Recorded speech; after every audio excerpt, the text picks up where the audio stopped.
সাধারণ একটা ঘটনা আমাদের মধ্যে ঘটতো, কিন্তু একজনকে মেরে ফেলতে হবে এই ধরনের পরিকল্পনা আমরা দেখি নাই।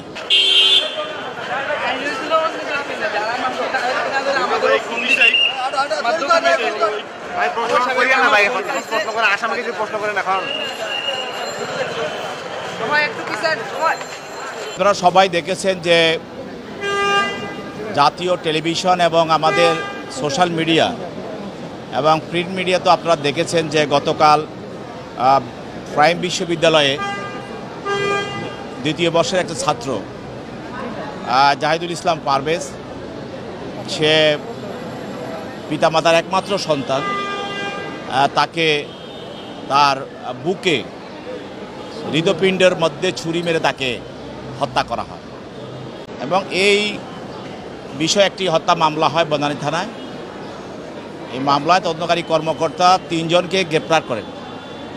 যে 3 জনকে গ্রেপ্তার করেন তার মধ্যে একজন হলো আলাবি এবং আল কামাল, আল আমিন। এর 3 জনে কেউই কিন্তু ওই বিশ্ববিদ্যালয়ের ছাত্র না, কিন্তু 3 জনকে এই সিসিটিভিতে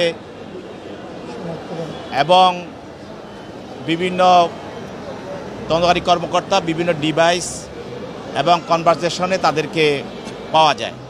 এই মামলার যে মূল আসামি মাহাতি এবং মেহরাজ এবং পিয়াস, এদের সঙ্গে এরা বনানী বিদ্যানিকেতন হাই স্কুলে লেখাপড়া করত, কিন্তু এদেরকে পরবর্তীতে ডেকে নিয়ে আসা হয় এবং আরও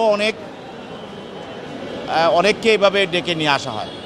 কিন্তু আমরা যেভাবে দেখেছি যে ঘটনাটা একটা হাসি নিয়ে বা একটা সিঙ্গারা নিয়ে এটা তুচ্ছ ঘটনা, আমরা এটা তাদের আজকের যে অ্যারেঞ্জমেন্টটা দেখলাম যে হত্যা করার জন্য তাকে যেভাবে প্রি প্ল্যান করা হয়েছে, তাতে বোঝা যাচ্ছে যে এটা খুবই তুচ্ছ ঘটনা নয়। এর মধ্যে একটা পরিকল্পনা বা এর মধ্যে একটা তাদের নীল নকশাও ছিল এবং সেটা ইতিমধ্যে আপনারা বলছেন যে দেখছেন যে একটা ছাত্র সংগঠনের সঙ্গে যাকে নিহত করা হয়েছে জড়িত, তাহলে এখানে এর পিছনে আরও অনেক কিছু থাকতে পারে। তো সেজন্য তদন্তকারী কর্মকর্তা 3 জনের বিরুদ্ধে 10 দিনের রিমান্ড চেয়েছেন এবং বিজ্ঞ আদালত তাদের 7 দিনের রিমান্ড মঞ্জুর করেছেন। তাদের পক্ষে তাদের আইনজীবীরাও ছিল, তারাও রিমান্ডে এবং বাতিল এবং জামিনের প্রার্থনা করেছিলেন। তো উভয়ের বক্তব্য শোনার পর বিজ্ঞ আদালতে আদেশ দেন। তো এখানে আমরা বলেছি যে আমরা তো স্কুল, কলেজ, ইউনিভার্সিটিতে আমরাও লেখাপড়া করে এসেছি, কিন্তু আমাদের মধ্যে ঘটনা ঘটলে আমরা সাধারণ একটা ঘটনা আমাদের মধ্যে ঘটতো, কিন্তু একজনকে মেরে ফেলতে হবে এই ধরনের পরিকল্পনা আমরা দেখি নাই। কিন্তু সেই জন্য এই ঘটনাটার মধ্যে শুধু তুচ্ছ ঘটনা দেখলে হবে না, আমাদের মনে হচ্ছে যে এটার পিছনে আরও ঘটনা থাকতে পারে। সেই জন্য এটাকে তদন্ত করে বের করার প্রয়োজন। সেই জন্য তদন্তকারী কর্মকর্তা এই রিমান্ডটাই প্রার্থনা করেছেন। তাদেরকে আমাদের পিতা মাতা যারা আমরা অভিভাবক আছি, গার্ডিয়ান আছি, বাচ্চারা তাদের কাউন্সিল করতে হবে এবং এদেরকে আমাদের তাদের গাইড করতে হবে এবং তাদেরকে মানবিক শিক্ষা দিতে হবে, নৈতিক শিক্ষা দিতে হবে।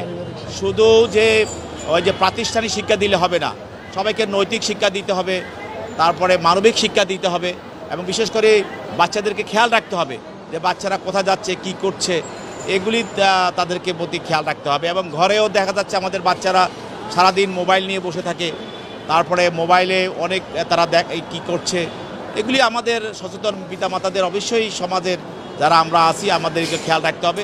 তাহলে আমাদের ভিতরে আমার মনে হয় গণসচেতনতা সৃষ্টি হলে অবশ্যই আমরা এই ধরনের ঘটনা থেকে আমরা রেহাই পাবো।